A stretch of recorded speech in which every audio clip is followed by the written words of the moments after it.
We're honored to be joined by Sakina Pitts, principal of the Newark School of Fashion and Design. Ms. Pitts, great to have you with us. Good morning, Steve. Glad to be here. Hold on one second. First, I need a description of the school and what's up with the Parsons logo I see behind you. Yeah, so we are one of the newest high schools to the fleet of Newark public high schools here in this great city.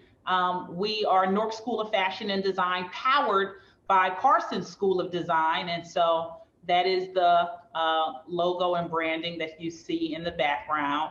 And it means so much. The superintendent had a vision to extend CTE, education for students. And so along with data science, information technology, Newark School of Fashion and Design was birthed last year.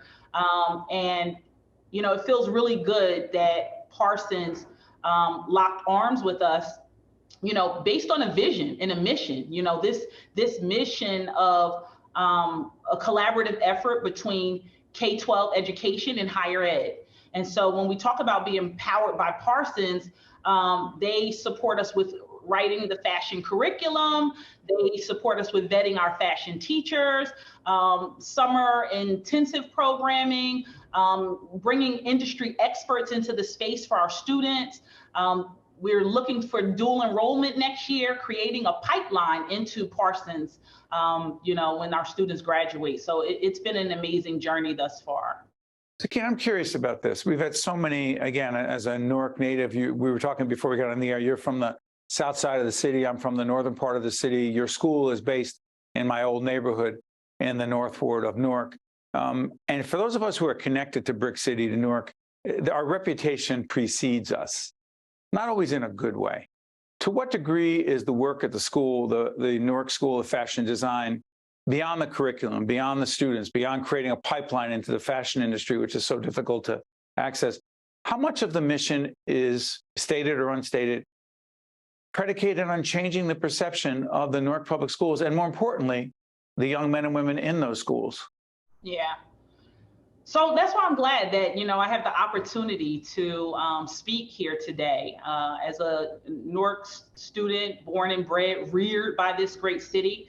I love any chance that I get to demystify, that perception. And it's all about, always writing the narrative, changing the narrative. I mean, this is Black History Month, right? And so how fitting that, we're talking about this and closing equity gaps for Black and brown students. And so, all of my students are either African-American or Hispanic. And so that is always the mission. There is so much greatness happening here in the city. And so anytime we get to shine a light, we look forward to doing so, Steve. I'm curious about this. The students that you attract, I don't want to say who are they, because I'm sure there's a whole range of students, but do they have a strong interest in fashion? Or are they searching? Because you'd have to have a reason to want to go to a school of fashion design. And I'm curious about that. Yeah, so absolutely. We have a criteria. You can go on our website and see it. There's an admissions process. And so what happens is students across the city have an opportunity where enrollment fairs are happening, similar to colleges and universities, where juniors and seniors in high school are looking at which colleges and universities they're interested in. The same process happens here in Newark. So every eighth grader across the city is learning about every high school, the opportunities, what they offer, the programs, and it's very competitive. And so for Newark School of Fashion and Design, there's a criteria. They submit a portfolio inclusive of 5 works of art. We're looking at attendance. We're looking at their artwork. You don't have to know how to sew to come. We're a high school, so we will teach you that, right? But we do want to ensure that there is a vested interest of every student who is joining us. And so we're looking forward to filling 125 seats for the upcoming freshman year. Ms. Pitts, take this on. I'm looking at the last week. We're taping in February, so when Sakina Pitts talks about Black History Month, we happen to be taping on Valentine's Day. One of us is doing the right thing wearing red, the other one's not. So that being said, so there's an article in the New York Times, I believe in the arts section and fashion. Literally, the headline is, "Thin is in again." Please talk to us. So again, demystifying, right? So the motto here at Newark School of Fashion and Design is Newark School of Fashion and Design, where artivists create fashion with a purpose. We are constantly teaching and modeling for our students that, we do not body shame. We are advocates for every body type, all walks of life. And so I don't know about that. We're at a age where we are breaking into the fashion industry. Look at entertainers like Lizzo, who wore avant-garde to the Grammys, where she won. Artist of the Year, right? And so thin is not in. All body types are in. How about that? And so again, demystifying these misnomers. It's already hard in the fashion industry for different populations of people. And so here at Newark School of Fashion and Design, it is embedded into our curriculum and how we teach students that we love all body types, and so we want to support that in the world. Fashion has always been connected. Fashion design always connected to culture. More so, it seems like ever before. Is that just an old guy trying to interpret the situation incorrectly? It just seems that you cannot separate fashion culture, fashion design, and culture. Yeah, it's everywhere, and it's inspired by definitely, right? And so cultural relevance matters, right? It matters in each student feeling valued in the space, right? And that we put educators in front of them who look like them, but that they also learn fashion history. So our freshman students learn fashion history.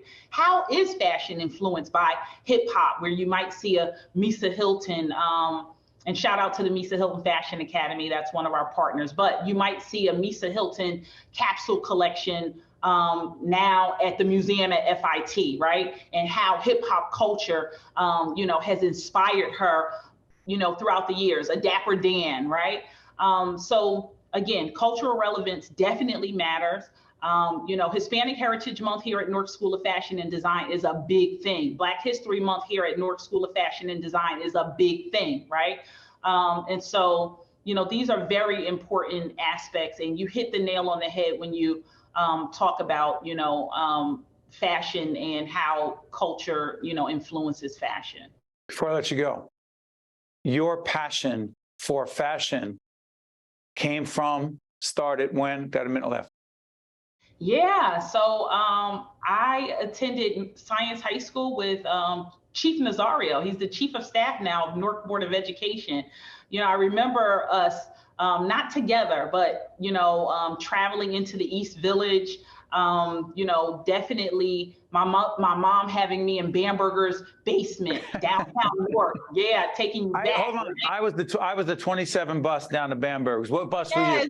Yes, exactly, right. So I was the number 13. The 13 The 13 went this way, the 27 went that way, yes, and it all wound up on Broad Street at BAM's. Yes, exactly. We didn't go at the same time, but go ahead.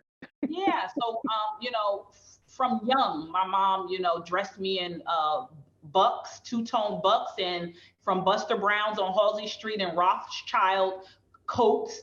And so it just kind of came from there. Definitely once I got to high school and traveling into the East Village and listening to an advocate fan of hip hop, right? So Grand Poobah, Jabot's Hanging Baggy, Tommy Hilfiger Top, yeah, right? So just definitely, hip hop influences, and then just learning about top designer luxury houses, and just really understanding and loving fashion history, going to the city to watch documentaries on Andre Leon Talley or Iris Apfel or Alexander McQueen. So I really have a passion for fashion history.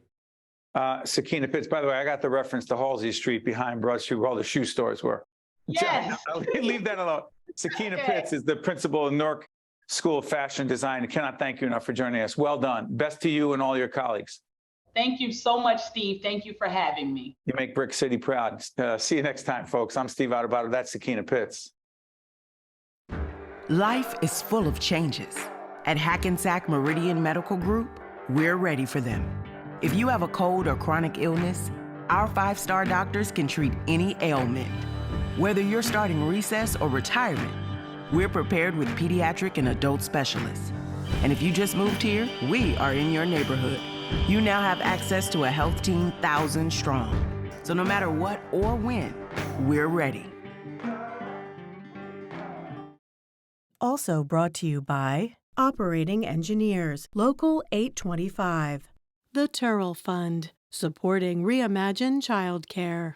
New Jersey Sharing Network, the Northward Center. Hackensack Meridian Health, keep getting better. PSE&G, committed to providing safe, reliable energy now and in the future. PSEG Foundation. Veolia, resourcing the world. And by the Port Authority of New York and New Jersey, moving the region through air, land, rail, and sea.